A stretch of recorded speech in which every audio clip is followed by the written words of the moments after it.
Hello and welcome to the 3DuxDesign quick and easy warm-ups tutorial. I'm so glad you decided to click on this link. This tells me that you're interested in getting your students off to, and yourself off to a right start with 3Dux. I'm going to go over a few of the basic warm-up projects. They should take anywhere between 5 and 15 minutes, depending on which one it is. And they're easy enough for almost all learners, but the nice thing about them is that they're really fun, playful, interactive, and team building for all ages. And it'll really set all students and yourself up for success with increasingly more challenging and scaffolded projects that they're going to do with 3Dux materials in the future. So I'm going to go head over to the website to help walk you through how you can find and access a variety of the basic design warm-up challenges. When you go to the website to find all the projects, you are going to start from the homepage and go to teacher resources. This is definitely better on a laptop or a desktop than on a phone. The best place to warm up is starting with these basic design challenges all the way on the left. I'm going to click this and you'll see 4 tabs. The first tab says new to 3Dux. Try these warm-ups. So that's where I would recommend you start. Challenge number 1 is I recommend for pre-K through 2, but even older students can use this to just warm up and get used to basically the basic shapes that are in the kit and how to use, just really put on the connectors. So this activity, each student can make their own Kooky character. I have a little bit of a facilitator guide, so the kids can pick out any shapes of cardboard they want. They can make any kind of character they want. The only rule is that it needs to stand up all by itself. Now you can do that, or the students can do that in a number of ways. First of all, we have these 3-way connectors. They are perfect for making stands and making characters stand up. So if you put that at the bottom, it works better, obviously, with 2. Hold on. Yeah, if you have any piece of cardboard will stand up. But this activity does require that they learn a little bit about the center of gravity so that their characters aren't falling over. Now, they don't need to use the connectors to make them stand up. They can do it any number of ways. So if they were to, for example, put 2 connectors, 2 pieces of cardboard like this would, in theory, especially if it was a bit more complicated structure, and it was on a table, it would be able to stand up as well. So they can make them stand however they want. They just have to be able to stand up independently. If you have access to technology and wanted to extend this project, there's a really cute app called Chatterpix, where they can actually make their characters talk. So that's activity number 1. It shouldn't take more than 5 or 10 minutes. And then Kooky Casa warm-up number 2. This one, they're going to make the front facade of a house, and then they're going to use the door with different connectors to determine how open or closed the door is. And in this project, they're actually getting either a warm-up, an introduction to, or a review of the different angles. Our kit includes a number of connectors that are right angles. Here is all the connectors, but we also have obtuse angles, which are 120 degrees, and acute angles, which are 60 degrees. So with this activity, and again, there is somewhere in here. Oh, this, where is it? Oh, here, video tutorial. This is like a 5-minute tutorial that you can watch to go over the project. And then there's also a facilitator guide if you want to read that ahead of time. This project will take about 15 minutes, and basically the students are holding up the front of a house. I should probably have some cardboard here with me. Hold on. Yeah, pretend this is a cardboard piece. Any of the shapes will work as long as there's any opening in the shape. It could be a trapezoid, it could be a square, it could be a rectangle. And then basically they're going to use the different connectors on the door again, to determine how open or closed the door is. And then once they practice that, part two of the project is now come up with any innovation for their house that uses those same angles. So for example, the 180-degree angle might make for like a really good sign on the top of their house, like with the number on it. The acute angle in the picture below shows you using it for like a cat or a dog ramp. The right angles are great for making steps, but they could also be used for making a diving board or anything else that they want on their house. And then the obtuse angles are, in this case, being used for an awning for on top of the doorway. But your students can come up with any applications they want using those connectors. So it helps deepen their understanding of how the connectors work in 3D modeling. And it also helps them kind of solidify their knowledge of the different angles, calling out their names and getting used to the different angles that are going to be used in the rest of the projects. So those are two really cute activities to warm up. If you wanted to do the community cube warm up, you could do that as well. That winds up on actually looking something like this. The students can work in groups for this project, and they're basically learning acute, urban, suburban, and rural communities. So you can learn about it a little bit. In this case, and in many other cases, you're going to want to know what project you're doing ahead of time and print what you need. So for example, in this case, we have the community cube worksheet. If you click on it, it opens up in a PDF and then you can print them. You can print them in black and white as well. Of course, they look a little bit more playful in color, but you'll see that there in this picture is a suburban, urban, and rural community. And then there are two blank ones. And then your students are going to use the blank ones to create a re-representation of their own community. There is an SEL, social emotional learning game application to the same cube project, which is really fun and playful, and it's a team-based activity. So you could do that one as well.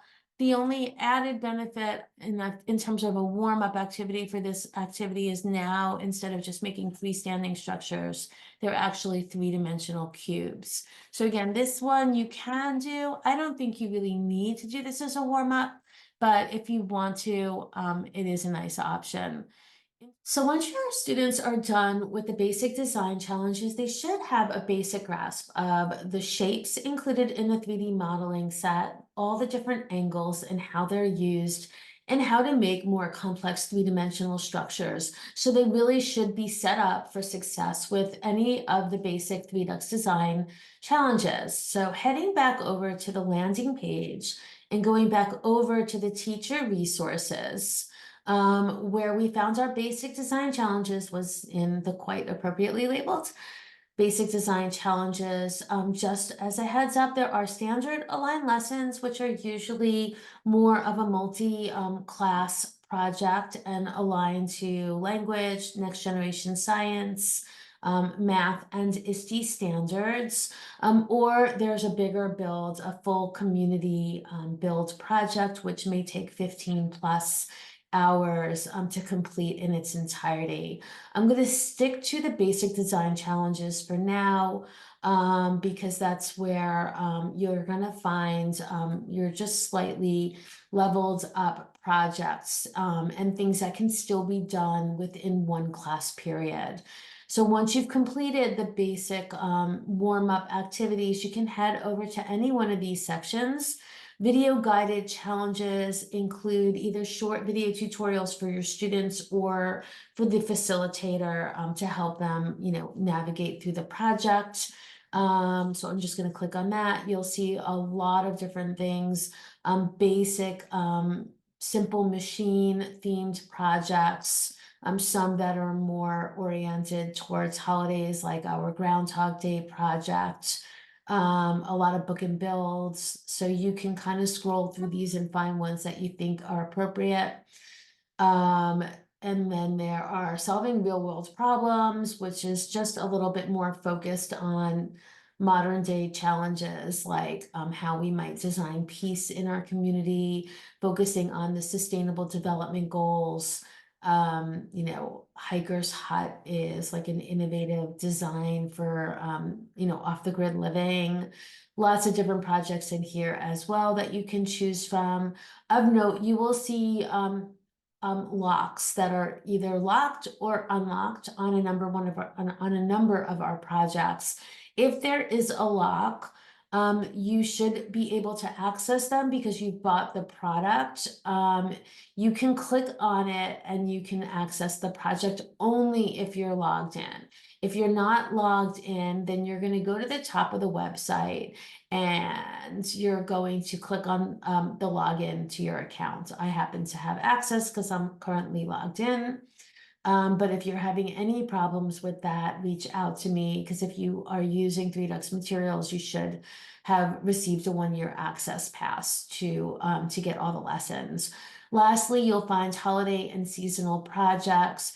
These are awesome projects for all different seasons. So we have fall, harvest.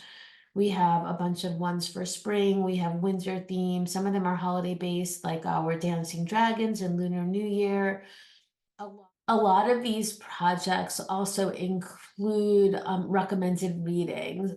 So like, for example, Allie's Basketball Dream is a really fun, it's basically a lever project, but it's built into an activity based on the book Allie's Basketball Dream. So you can read the book with your students and then do the project with them. You'll see in this case, there are booklets that you can print. In this particular case, we actually have black and white so the students can color them in. And then we also have Spanish and English version of the workbooks for your students. And then we have, in this case, a recommended literacy extension. And as you can see in this project, we actually have a video that you can share with your students. So we're basically running the project for you, and then you become more of a facilitator with this project, so you can really help the students problem solve instead of like just running through the project itself. And then we have, let's see, other projects that involve, extensions into technology. So for this particular project, which is based on the Chinese New Year, we have a whole tutorial on how to incorporate green screen and video editing for your students as well. So hopefully that gives you a good overview of our quick and easy warm-up activities and some of your basic design challenges.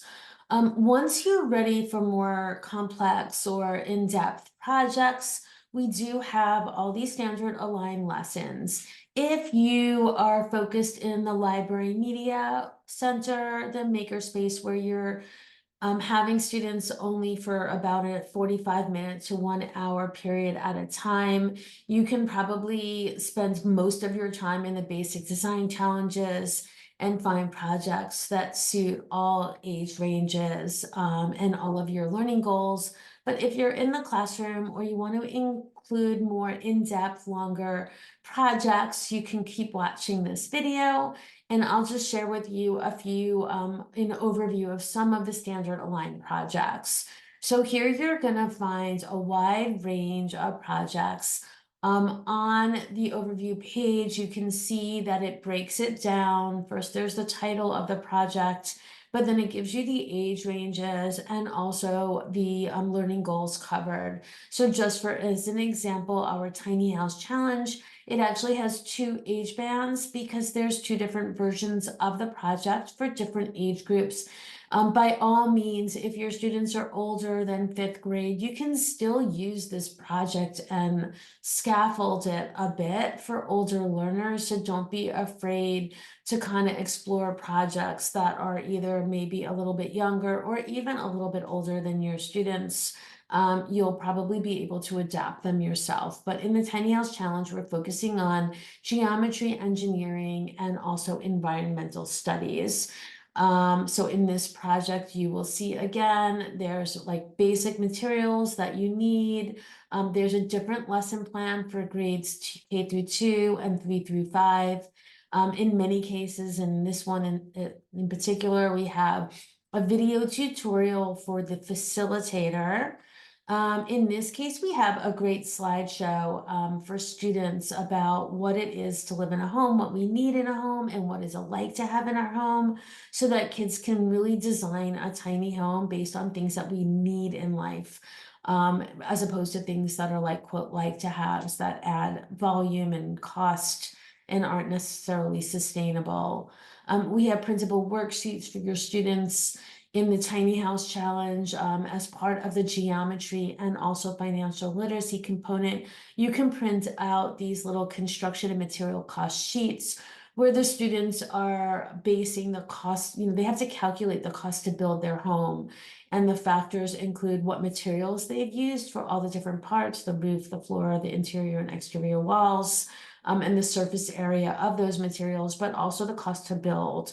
So, for example, in a mud hut, if you're based in Africa and you're building out of natural materials, the cost of the material might be low, but the cost of labor might be really high, whereas opposed to in a different community, the cost of the materials might be high, but the labor, like for a prefab house, might be quite low. So that's a really fun extension that you have that you can incorporate to build out those financial literacy and geometry skills in a real world situation.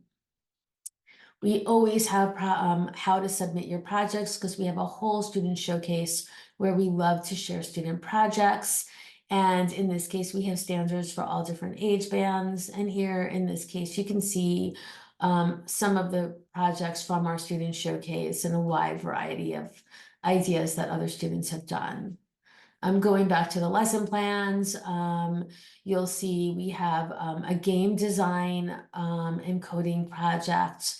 We have two versions of it. We have a bee and pollinator pathway version, which is based on life science. And perhaps somewhere down here, we have the global goals version, which is based on sustainable development goals. But the coding and game design components are very similar. Allie's basketball dream you'll see here as well because it is also a standard aligned project. You'll also find some projects in here that have a little suitcase, which means that there's an extra kit required for these projects. So the Build-A-Bot project and the Sustainable Energy project require that you have the kits that go with those projects. So in this case, you'll see in the materials, we have a Build-A-Bot kit. So in this case, you're going to need the classroom kit for the cardboard, and then you'll need the Build-A-Bot kit separately as the add-on to do that project. But you'll see a wide range, again, of projects here. The museum and Kooky Character activity actually incorporates a literacy component. Fun with friction is engineering and thinking about frictional forces and mass and slopes and inclines. So you can explore these projects and really find ones that really cater to the learning goals that you need. All of these projects are cross-curricular. There's almost always a literacy component, and then either math, math, science, engineering. Here in our national landmarks, there's a civics extension and application. So you really have a wide variety of projects that you have access to really fulfill any of your learning goals. I'm going to stop sharing and just say thank you again for joining this video. Hopefully it was helpful. If you have questions about any of our projects or not really sure which are the best projects for you, you can always reach out to us directly at info@3duxdesign.com or Marcy, M-A-R-C-I, at 3duxdesign.com. Set up an appointment on Zoom and we can kind of walk through and customize scaffolded projects for your classroom. Thank you so much, and I look forward to seeing the projects that you and your young engineers create.